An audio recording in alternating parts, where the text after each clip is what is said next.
Bom, abrimos o Todo Seu falando de alimentação. E assim nós vamos abrir o seu apetite de informação também. E para isso vamos receber a nossa nutricionista número 1. Você está insuportável hoje. Coisa mais linda, olha, e competente. Carolina Santos. Querido, obrigada. Fica aí, não levanta, vai, amor. Obrigada. Sempre Amei bom estar aqui vestido. com vocês. Amei. Obrigada. Amei o vestido. Bom, e aí? Amor meu, nós vamos falar hoje sobre mitos e verdade de alimentação. Isso. Porque a internet, ela dissemina de uma maneira absurda muita informação e elas quase sempre são completamente equivocadas. Você sabe disso, né? Bom, na sua visão de profissional, existe um alimento que pode ser tudo de bom ou tudo de ruim? Então, Rony, a gente tem que buscar uma alimentação o mais natural possível, mais in natura, mais caseira. Até tem um professor que eu gosto muito das aulas dele, ele sempre fala assim, desembale menos, descasque mais. Justamente para desembale menos, descasque mais. Eu super concordo, é o que eu acredito, é o que eu tento seguir ao máximo e é o que a gente tem que estimular as pessoas a fazer, né? É uma alimentação caseira, esse é o ideal.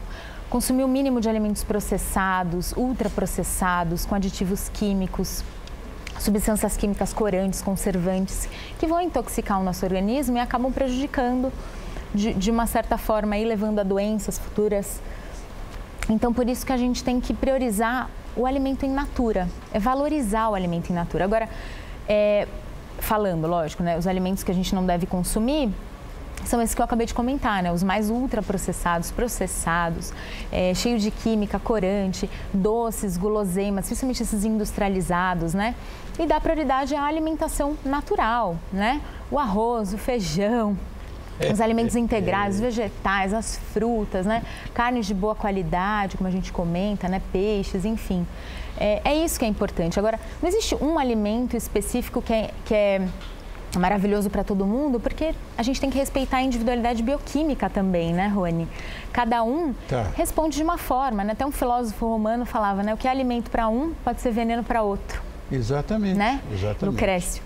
E é verdade isso, principalmente quando a gente fala de alergia, intolerância, hipersensibilidades alimentares. Às vezes é um alimento que é maravilhoso, que tem muitas propriedades funcionais, mas que por uma pessoa aquilo vai inflamar, não vai fazer bem. Então, o ponto-chave é a alimentação individualizada para cada um, né? Cada ser é único e saudável, nutritiva, enfim, é isso que a gente tem que buscar, é isso que eu acredito. Bom, a produção separou um monte de coisa aqui para você definir o que é mito e o que é verdade, né? A gente sabe que nem sempre, né, os alimentos que não são orgânicos normalmente têm o mesmo teor nutritivo daqueles que têm agrotóxico. Isso você como profissional, você sabe disso. Mas existem coisas que são complexas, né? Esses alimentos com agrotóxicos. Tem uma perda nutricional? Então, Rony, é o seguinte, tem estudo mostrando que o cultivo, por exemplo, esse estudo específico que falou das batatas, mas isso se estende também para outros. Esse específico era da batata. O cultivo da batata orgânica mostrou que teve um aumento... Eu conheço uma pessoa que sabe tudo de batata. Pois é, né? Você sabe? Eu também conheço. Foi ele que te fez. Esse estudo específico, ele fez o estudo, no caso, né? Falou sobre o cultivo da batata orgânica. Tá. E o que mostrou? Que teve realmente um aumento significativo de alguns nutrientes, Rony, especialmente proteínas, fibras, cálcio, ferro, fósforo, selênio, cobre. E o ferro era 50% mais na cultura orgânica. Eu adoro batata. Entendeu? Então, lógico, isso se estende também para os alimentos orgânicos, os outros. Por isso que a gente tem que priorizar. Não, então, Rony, é um alimento in natura. Por exemplo, a mandioca. Você vai falar assim, Carol, o que é melhor, mandioca ou tapioca? A mandioca é melhor. A mandioca ela não é processada. Né? Então, assim, é isso que a gente tem que tentar priorizar. Agora, o alimento orgânico, ele produz mais nutrientes ou fitoquímicos, enfim, como uma defesa de agressores naturais. Entendi. Por isso que ele acaba sendo um pouco mais nutritivo, de fato. Então, a gente tem que dar prioridade. Além do que, você não está incorporando no seu organismo agrotóxicos e substâncias químicas, né, que podem fazer mal à sua saúde. Ou então, verdade. Tem vários estudos científicos falando. Tem outro aqui, mito ou verdade?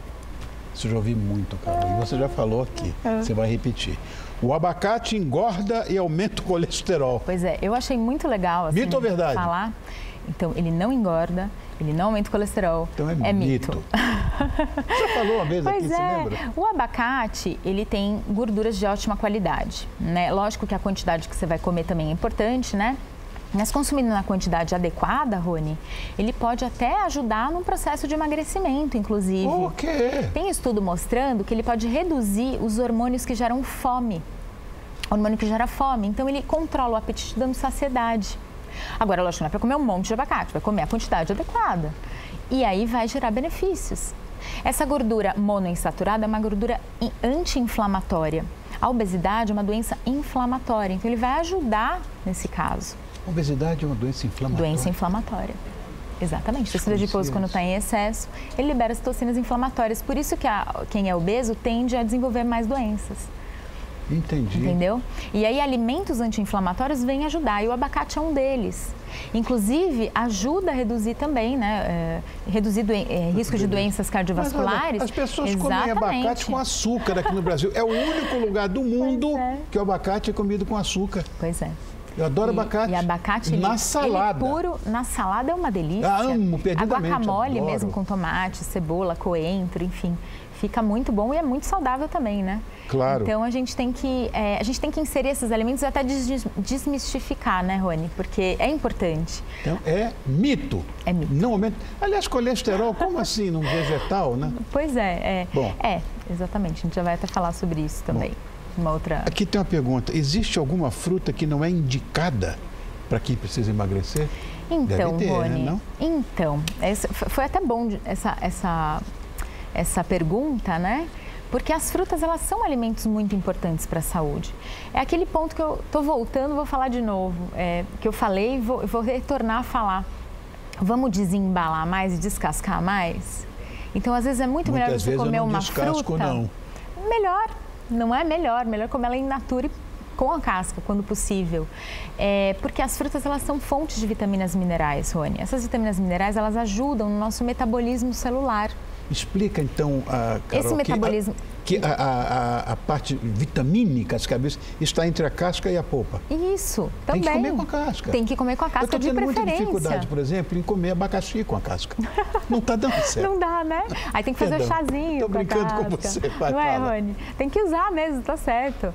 Mas fazer o chazinho, então tentar aproveitar de uma forma geral o alimento como um todo. Então, assim, as frutas, elas vão ajudar no seu metabolismo. Lógico, vai consumir na quantidade necessária, porque tudo que é em excesso pode engordar. Claro. Mas são alimentos de ótima qualidade, são alimentos que estão dentro da pirâmide alimentar que a gente tem que indicar para uma alimentação saudável. Então, não é para tirar a fruta e, de preferência, consumir na quantidade certa e variada, né? Isso alimentos é uma coisa coloridos. Que você sempre fala aqui. Isso, as cores também mostram nutrientes diferentes, né? Porque as pessoas mandaram uma pergunta para você outro dia, frutose é ruim, não sei o quê. Depende, se você vai comer frutose o tempo inteiro, não vai ficar legal. E a frutose é aquela que é isolada, que não é interessante. Agora, a frutose presente na fruta, outra coisa. Ela é importante, desculpe, não é isso, é que ela está misturada com fibras, com nutrientes, então não vai gerar um efeito negativo.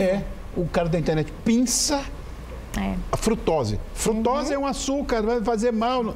Isso, essas e não bobagens que a gente vê. Isso aí. Agora, você comer o alimento de fato, ele tem muita propriedade, né, Rony? Vai inserir vitaminas, tem um pouco da frutose, mas a fibra que está ali vai retardar a absorção dessa frutose e vai agregar vários nutrientes. Então, coma a fruta, sim. Tenha dúvida, se você tem dúvida, está com receio, tenha o seu nutricionista. É importante para te orientar direitinho.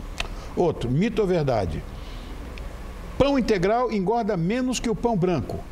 Então, Rony, o pão integral, dependendo da marca da receita, tem um valor calórico semelhante até ao pão branco, mas ele tem um teor de fibras muito maior, que vai gerar saciedade. Tem nutrientes que também vão ajudar no nosso metabolismo. Inclusive, aquele pão de fermentação natural é um pão que não tem aditivo químico, que hoje a gente encontra em algumas padarias. Sem padarias bromato. Então, exatamente. E assim, encontra em padarias específicas até, E ele tem, assim, farinha, água e sal, praticamente. De preferência, da preferência para o integral. Não tem aditivo químico. É muito legal. Então, assim, olhando os alimentos industrializados, a gente tem que sempre olhar se tem alguma coisa que a gente não entende direito, sabe aqueles nomes estranhos, números, que são substâncias químicas. Então, quanto mais natural ele tiver, melhor, né? Mais naturais forem esses ingredientes, melhor. E o pão de fermentação natural, dando preferência para o integral, melhor. E se a pessoa tiver doença celíaca, optar pelo sem glúten, né? Claro. Então, é verdade. Sim, verdade. Exatamente. Na verdade, o pão integral... ele sempre vai ser melhor. Engorda menos. Isso engordar, qualquer pão vai engordar, por causa de saciedade, né? Por causa da saciedade que ele dá. Então, você come menos. Maria do Rosário, o nome da moça. Ela pergunta para você o seguinte: consumir ovos todos os dias aumenta o colesterol? Mito ou verdade? Então, Rony, foi muito bom também falar de novo, porque o ovo já sofreu muitos altos e baixos na vida dele, né? Eu queria só fazer um parêntese aqui. Você foi a primeira pessoa, até porque por dever de ofício e por ser uma profissional competente, eu me lembro que você falou, era ali naquele canto, não era nesse aqui, era do lado de lá. Você chegou e disse: ovo é um alimento maravilhoso. De preferência cozido. Não existe só de colesterol que vai matar. O ovo é maravilhoso. Eu me lembro que você falou, foi a primeira pessoa. Desciam o pau no ovo. E você chegou e disse: não. As pessoas tinham medo. Pode esquecer. Então continua, desculpa. A primeira pessoa. Isso mesmo, imagina. Não, mas é isso mesmo. Ele teve um estudo que mostrou que apenas 10% das pessoas têm um aumento do colesterol sanguíneo com alimentação, com o colesterol dietético que vem da alimentação. E o ovo é um alimento que tem colesterol. Sim. Só que assim, aí foi visto que outros alimentos, como gorduras saturadas, em excesso, né? Sim. Gorduras trans, uma alimentação extremamente desequilibrada, de má qualidade, é que vai aumentar seu colesterol, né? Lógico, junto com a parte genética, mas enfim. Então, o ovo, ele tem muitas propriedades benéficas, né? Ele ajuda, inclusive, ele tem colina, que ajuda como um precursor da acetilcolina, que é um neurotransmissor, ajuda na memória, na cognição. Tem vitamina D, que as pessoas hoje têm muitas tem algumas pessoas com deficiência. Eu tenho a vitaminose D. Então. E pega o sol e tudo, mas é difícil. Isso, então, né? Tem luteína e zeaxantina, que é importante, né, para evitar a degeneração macular, que é importante para a visão. Olha! Então é super importante comer ovos. As pessoas às vezes ficam com medo, mas tem que comer. E tem também triptofano, que é o precursor de serotonina, que ajuda a nos acalmar, dá bem-estar. É importante, isso aí. Tem mais uma diminuir a aqui. Ansiedade. Mito ou verdade? Peito de peru defumado é uma carne saudável? Aí é um mito, né, Rony? Aí é um mito. É um mito. Bom, como eu comentei desde o começo, né? É um alimento ultraprocessado, um alimento cheio de corantes, conservantes, sódio, né? Para quem tem pressão alta, para quem incha muito. Bom, só você olhar, o peru do Natal não tem uma carne mais branca, mais branquinha? E o peito de peru defumado é rosado, né? Isso é um corante, né, que faz mal para o nosso organismo. Então, a gente tem que realmente evitar ao máximo. O que eu digo é assim, não ter como hábito, né, Rony? Não colocar isso como hábito na sua vida. Esse é o ideal. Tá, então é tudo conversa fiada. Mito. Melhor comer o peito de peru fresco, se for comer, né? Esse é o ideal. Olha, é uma pena. Aqui, ó, Eustáquio disse, vocês foram longe demais. Que pena, né? Tanta coisa que eu queria perguntar para você. Eu pergunto em off. Ó, a gente continua na próxima, eu tenho umas duas aqui que eu quero... Isso. Então é o seguinte, eu quero agradecer muito a presença dessa coisa mais linda da minha sobrinha, Carolina Santos. Minha coisa mais linda, com esse vestido lindo hoje. Eu vou passar o telefone dela, que é aqui em São Paulo. Então é 11 5051 0793. Se você quiser, anota aí no site dela, que é o www.nutrisantos.com. E o Instagram dela, que é o Nutricarolina Santos, tudo junto. E na próxima participação da Carol, ou seja, no dia 5 de novembro, vamos fazer a segunda parte de mitos e verdades sobre alimentação. É isso aí. Obrigado, amor meu. Obrigada. Beijo grande. Tchau, querido. Deus abençoe. Obrigado.